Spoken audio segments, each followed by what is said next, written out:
Hi, Dr. Rowe here, and we're going to talk about how to manage coronavirus anxiety as a therapist. I'm an integrative and pediatric mental health expert who's on a mission to change the way we view and treat children's mental health. If you're new to my channel, hit the subscribe button and make sure to turn on notifications so you get my videos every week.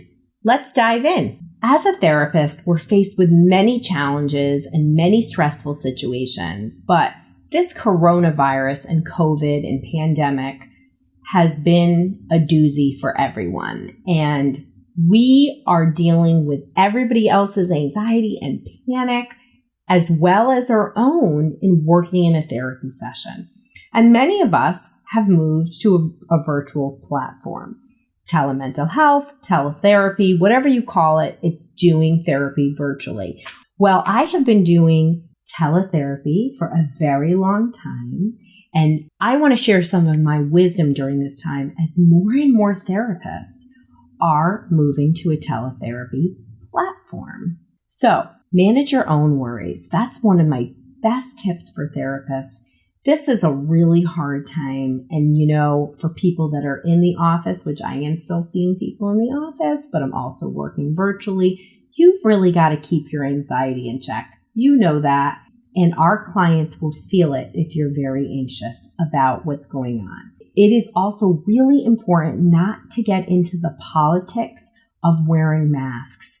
If we're supporting children have to wear masks to go back to school. Yes, if they're not going back to school, they don't have to wear a mask in their learning environment, and that's okay. But getting involved in the politics is not a great idea. So we want to make sure we're following all the state regulations with regards to both doing teletherapy, which I talk about in my teletherapy toolkit book, as well as what are your state regulations for seeing people in person.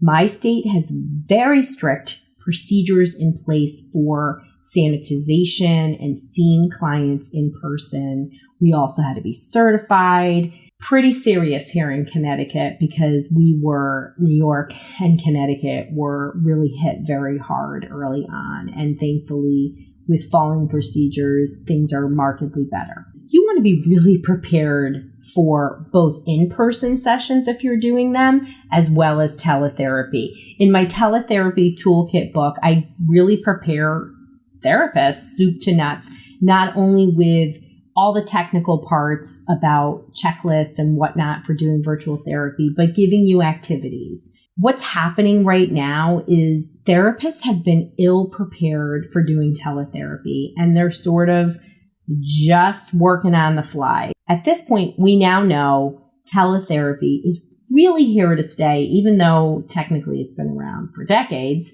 But many of you are really reconsidering and thinking about, wow, I really like this and want to do this. And one of the challenges was, did you have enough activities to do? And so being the head of a team of therapists at my center, I realized there was not one book for therapists on activities to do via teletherapy. So my book, the Teletherapy Toolkit, will be the first of its kind to market. And it's loaded with really easy to use activities for therapists that are things that I know will be of help and really address the most common issues and is super, super easy to use. As a therapist, you want to make sure if you're seeing clients in person, you want to make sure you have the appropriate waivers in place and all of those things that help a client understand what you expect, what a session's going to look like, just like you would in any other way, but it needs to be really explicit. And that's where we need to follow those state guidelines and help parents and your clients understand what needs to come. So my Dr. Rowe no is, don't do an in-person session if you have a tremendous amount of anxiety about it.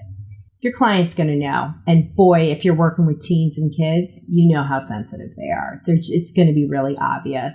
And really, teletherapy can be as effective if you're really focusing on setting up a therapy as you would in person, right? So the right goals, the right way to communicate, really using highly effective tools. I know I pulled in my book the most effective techniques that I have found and made them readily available, easy to use, things that work and address the most common issues. Don't overuse rapport building techniques. I think one of the biggest things that I have seen therapists struggle with during this time is coming up with activities. So rapport building techniques are rapport building techniques. Therapy is not playing Minecraft. It is not playing Jenga every session. It's really digging in there with great therapeutic techniques. So it's important, whether you use a teletherapy toolkit or another way to bridge those in-person techniques to teletherapy, that you do that, because as you know, that's how clients make progress, when you really dig deep on those identified goals with solid evidence-based techniques. So, my Dr. Row go, do in-person therapy sessions if you feel comfortable. If COVID is really hard for you, if you're struggling with worries about getting sick, don't do in-person. But if you feel good about it, do it and follow your state guidelines. My big Dr. Row go, step up your teletherapy sessions. There's lots of things you can do, and you have to realize, just like when we first started out and it was overwhelming and scary, you can do this. You can absolutely be an amazing therapist in a teletherapy platform. I'm hoping that my teletherapy toolkit will help you get over some of those worries that you have about how to actually structure it, but also give you a toolkit of effective techniques. So remember, if you are a child you care about is struggling, it's going to be okay. I am here to show you how to help children and teens feel calm, alert, and just good about themselves. If you're a therapist, I want to hear how you're managing your coronavirus anxiety. So drop it in the comments. Catch you on the next episode. And remember, subscribe to the Dr. Roseanne channel, where we talk about natural and effective ways to reverse children's mental health issues.